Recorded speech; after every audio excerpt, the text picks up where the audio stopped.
The age of industry has come to Albion.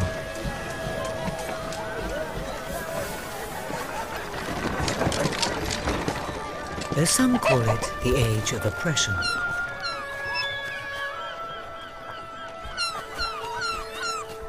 When freedom is nothing but a dream, it's time to make a stand. You're going to be a revolutionary, you're going to lead this revolution, you're going to be king. You're going to rule. That's really different from the Fable 1 and 2 story where there was a big bad guy, you had to defeat it, and that was it. I've made the choices a lot less like good and evil, black and white. I've made them we've made them a lot more subtle, and I want you just to think for a little bit first. Everything you do feeds into the story. As you fight, you're not just fighting to defeat the enemies, you're fighting to be impressive, to gain more followers, and the more followers you have, the sooner you're going to lead that revolution. The more followers they have, the longer you're going to be able to hold on to the crown.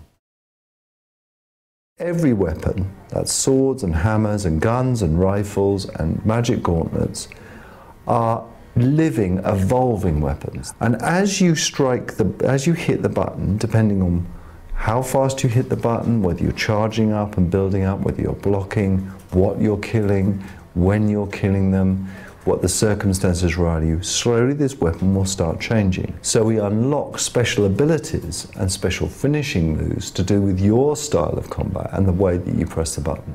Then, if you've opened the right gameplay chest, you can weave that unique gauntlet with another gauntlet on the other arm. Say the gauntlet of force.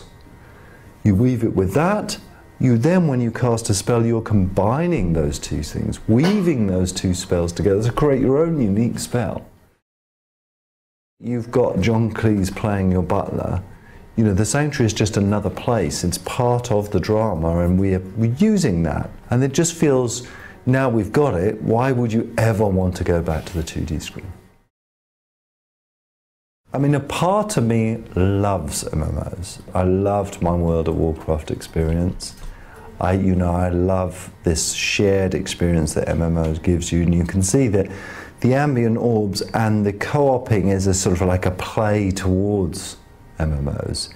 I think it's going to take us a little time to do anything to take that further, but it's definitely a passion that we have. I like making people suffer if I've had a bad day, I must admit. I also like people to have a good time in the Albion world if I've had a good day. But I tend towards the slightly more viciously evil side, I have to say. There's a ton of achievements. Some of them are really funny achievements. You can expect the group sex achievement to still be there, and we've now got multi-part achievements where you have to do several different things and you've got a counter to get those achievements, but we've had a lot of fun with it. The uprising has begun. But who will lead the revolution?